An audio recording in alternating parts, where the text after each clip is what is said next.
If you rocking with Killa, one thing you need to consider, it's going to be a good time. Amen, say man. It's your girl, Kaya J, and you're listening to Amen, say man, the podcast where we talk about topics that matter. The purpose of this podcast is to educate, encourage, and enlighten myself and others as we navigate the craziest hood of them all, adulthood. Today, our topic is hard knowing your worth. When I tell y'all, I feel like the last year, this is something that I have been experiencing in every realm, from knowing my worth at my job, to knowing my worth with my family, to knowing my worth with my friends, to knowing my worth with romantic relationships, and just honestly still becoming the girl of my dreams. I just kind of been exploring, questioning and challenging, okay, like, do I really need to be in this space? Does this space really need me? Am I mutually benefiting from the environments and the things that I'm attached to? Like what's for real? Like, what's really going on? And so we're going to kick it off with kind of defining what it means to know your worth, because I feel like oftentimes, like, when people say, like, oh, I know my worth, that's just their way of saying that they don't want to deal with something no more, so they're going to go on to something else. But I wanted to create like a flat definition in regards to what I'll be discussing. So the definition: knowing your worth means having a deep understanding of your value, emotionally, spiritually, professionally, and relationally, and refusing to settle for less than you deserve. It's not just about confidence. It's about boundaries, self-respect, and self-awareness. You can know your skills and still struggle with your self-worth when you're not being affirmed. So oftentimes, people kind of gauge their worth based off of how other people treat them versus how they put themselves in positions to be treated. Oh, that was good. But yes, what I mean when I say that is, I always say, like, you teach people how to treat you. So I know, for example, that when I come to a space, like, I'm a high quality individual, and so the spaces that I want to enter and the people that I want to be connected to have to be high quality individuals. Otherwise, may try to treat me how they feel about themselves, and I'm like, don't project how you feel onto me. Like, I know who I am, and also the part where it says, like, you can know your skills and still struggle with self-worth when you're not being affirmed. If you're in an environment that isn't reflective of who you are and who you want to be, you're not going to be around people who, in a sense, are able to show you who you are when you may be experiencing moments of blindness.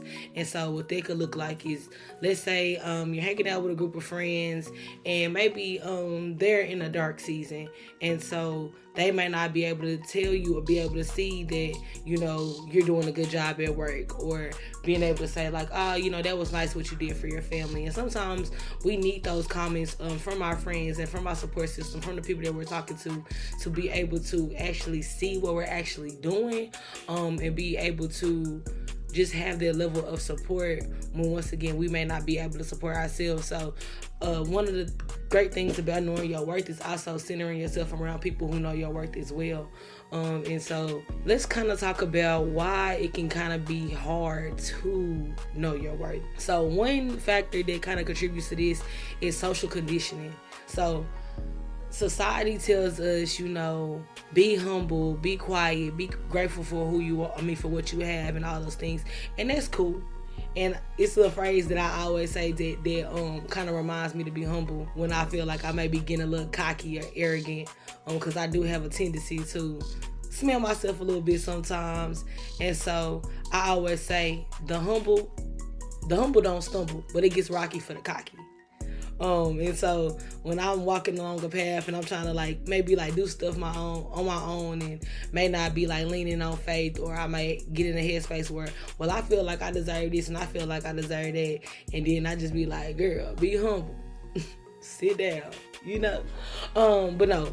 To, like I say, circle back to, like I say, why it may be hard to know your worth is because society is used to, in a sense, forcing us to water ourselves down in order to fit into a certain narrative, to conform to the norm, to do whatever is the bar, when the bar may be in hell in certain atmospheres that you in. Like, your bare minimum may be somebody's greatness, but because, like I say, they are holding you to a certain standard or whatever the criteria may be, that you might not be able to show up as being yourself, and then you got people telling you, you doing too much, or you don't have to do all that, or here, this is how we do things, here's how we do things, and so that can make the way that you naturally move, or the natural talents, creativity, and things that you may bring to a space, it may feel like you may not be wanted there or accepted there, and so that can allow your self-worth to be able to be depleted. So that's one factor that kind of feeds into it. And also, like, past trauma or toxic relationships. So if you grew up in a home and maybe your parents called you dramatic, or your siblings were just a lot different than you in the way of handling things, whether that was in an emotional way, or maybe even academic standards. Maybe you have always been a high performing student, and your brothers and sisters kind of just coasted by, and so it can make it seem like you may be carrying yourself as if you are bigger than them or better than them, or whatever the case may be. And here's the reality: when someone tells you or tries to treat you in a way where, like, oh, you think you better than everybody else, you think you higher, this, that, and the other, woo, woo, woo, woo. The truth is, you might be better than them, and that is a tough pill for them to swallow, but it should not make you feel like I said, once again, you have to water yourself down, you have to dilute yourself in order to fit in any space. If you don't fit in the space, it may be because you're too big to be there. Think about your favorite pair of jeans, or think about maybe your favorite pair of shoes growing up.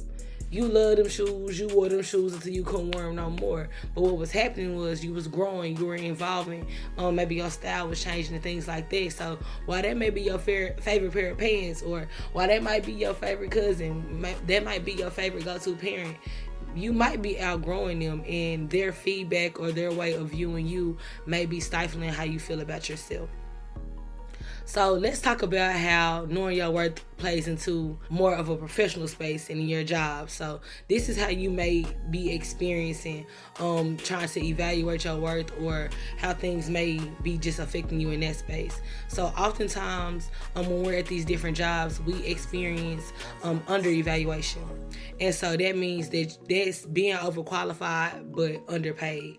And so that's coming to a space, and you may have all these skills, you may have experience based off the previous organizations you were a part of in college, or just jobs you've done before. And so when you come to the space, you're doing your job and 2 other people's jobs, but you're not getting two different paychecks. I just would say, like, when you're going into these spaces, be aware of what you're showing, your leadership and things like that, because there is a possibility that you may be getting exploited, and you may not be getting the paycheck that matches your work ethic. So I would be aware of that. Also, silencing. So that's being the only voice for change, but being ignored or labeled as too much. So if you find yourself pitching ideas in meetings and kind of being swept to the side, or maybe you throw out an idea and no one really paid attention to it, then another coworker throws out a similar idea and they're heard, oftentimes that can make you feel like just your voice doesn't matter. And so in those times, I would say, I think it's always good to, when you present an idea, being able to explain how it can be beneficial to all parties involved. And sometimes it is maybe talking to another coworker prior to going into a meeting, so you can have that extra layer of support. That way you don't feel like you are being silenced. I will also say experience plays a big role into, like, knowing your worth in the workplace. And so your experience, once again, may come from just things that you've done in past jobs, different things that you may have put together. And sometimes we stay in a position because we value the mission, but you can support a mission without lacking commission. And I know it sounds like I'm rhyming on purpose, but, I did used to rap back in the day. So sometimes it just flows like that. But once again, just because you love a mission doesn't mean that necessarily has to align with your paycheck. You can always support something or an entity by advocating for that particular program or whatever the case may be, for volunteering with that entity. But once again, that does not mean that has to be your source of income. Also, just understanding, and this is something that really stood out to me. So as far as in the professional realm, I want y'all to take away this. Purpose should never require poverty. So if you are working a job and not making livable wages, you may want to re-evaluate why you're there, how long you may want to be there, and then what does it look like to advance yourself professionally without straying away from that purpose. Maybe looking for jobs that maybe align, but maybe in higher positions as far as roles are concerned and things like that. But I do want to let you all know, and I feel like this could be really, really hard for people who, like I say, care more about of a mission and a purpose and do a lot of more hard work. And it's, like I say, work that comes from the heart. That purpose should never require poverty. So oftentimes when it comes to self-worth and just knowing it, it's an internal struggle. And it all starts with believing in yourself. So sometimes, your inner voice might say, am I really worth this opportunity? Am I really worth this love? And am I really worth this rate? And so I'm here to say self-worth isn't just built once. It's something that you have to reaffirm yourself with every day. And also letting you all know that self-abandonment happens when we ignore our needs to make others feel comfortable. So when you're in a predicament, once again, and this can also be reflected in people pleasing, sometimes we care more about how other people feel about us than we care about ourselves. But it's so important for us to be able to put ourselves first. So when you show up and you know what I'm saying, you give yourself 100%, that's when you're able to give everybody else 110. So let's talk about how we can start knowing and walking in our worth.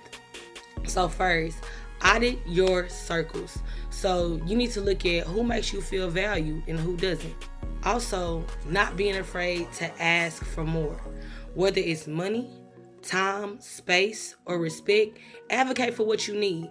You know how you feel. You know if you are in, let's say you're in a romantic relationship and you feel like you need more time. You want to spend more time and creating experiences and sharing life with one another.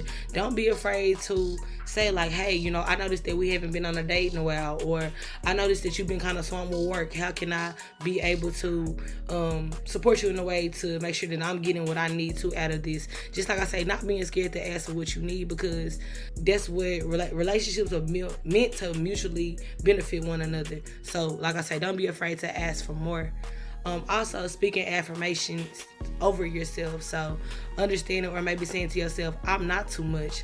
I am just enough for the right spaces. So once again, sometimes if you feel like you may be not fitting in, it's probably because you don't.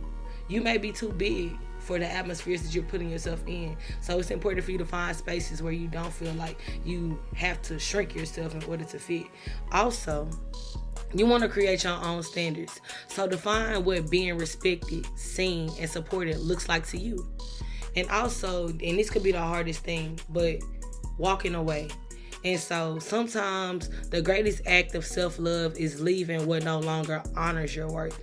And I found this like really, really hard. More so like in friendships, because I don't really believe in burning bridges, just because I feel like you never know.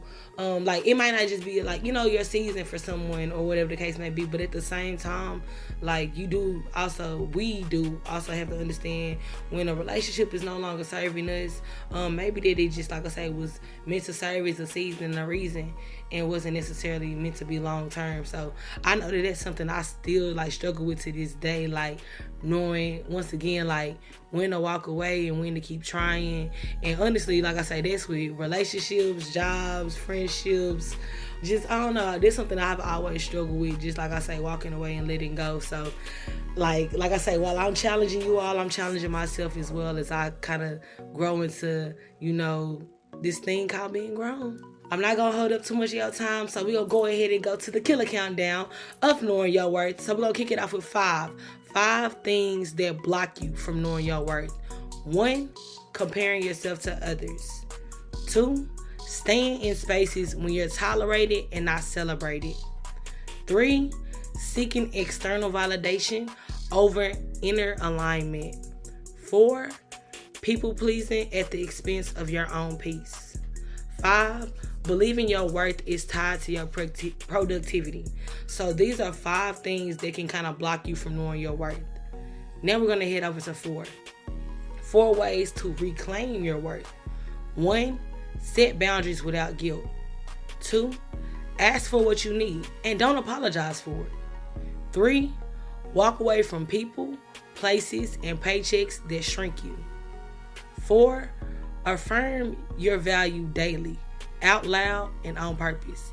You know, sometimes people be like, oh, you know, crazy people talk to themselves, but I mean, who's better to talk to about you than you? You know, sometimes you gotta talk to a real one, and sometimes you might be the realest person on your team. So now let's click it over to 3 ways to practice strength and self-worth. Now we're gonna talk about 3 practices to strengthen our self-worth. 1, journal your wins, big or small, every week. I know journaling isn't for everybody, and everybody may not have the time, but you have to create time for yourself. And if you don't value your own time, how do you expect somebody else to value your time? This could be as simple as, like I say, just putting a note in your phone every day.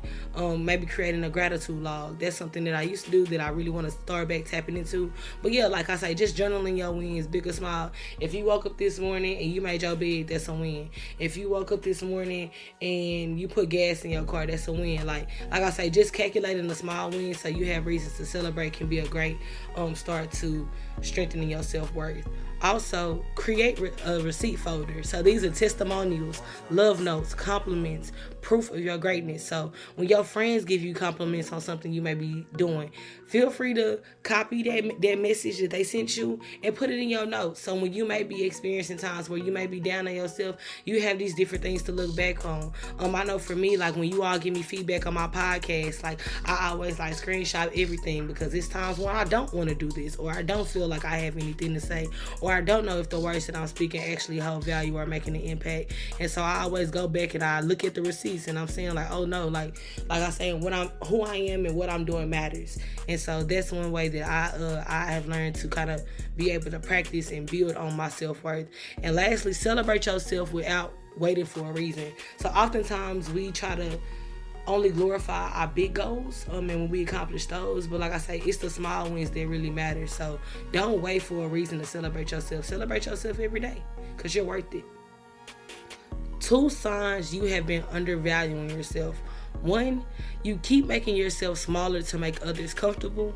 And then 2, you're afraid to say no, even when your soul is screaming it. And so I've been really, really working on just listening to my body, listening to my mind, understand how things are making me feel, and like, why am I really doing something? Like, am I doing it because somebody told me to? Am I doing it because this the expectations I put on myself, or these expectations other people are holding to me? And just, does it align with what I really want to do? If I don't want to go to the party, if I'm not in the mood, if I'm tired, if I'm this, that, and the other, I don't gotta go. And also understanding that no is a full sentence. You do not have to give an explanation. Yes, I know sometimes we feel like we want people to be able to understand where we're coming from, but also it's not our job to make sure that we're understood about others. It's our job to make sure that we're understood within ourselves. And so just really leaning on that, once again, that no is a full sentence. So for the Killa Countdown, one quote I want all of us to live by is, you were never asking for too much, you were just asking the wrong people. Now, I don't know who wrote that, but they ate when they said that.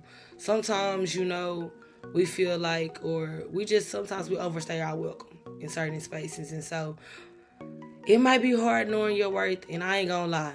It get hard, it get lonely, it get ugly, but at the end of the day, you matter most. And your worth is something that nobody can take from you. And it's something that I always want all my killers to understand, that like, you are valued. You deserve to be in every space that you in. Any opportunity that ever came your way, that you earned it just by waking up and being you. You have a purpose on purpose. And so I want to thank y'all for taking the time out your day to kick it with Kaya J. Be sure to turn on your notifications to receive updates of when we're dropping our next podcast. Please like, comment, subscribe. We're on Apple Podcasts, we're on Spotify Podcasts, as well as YouTube.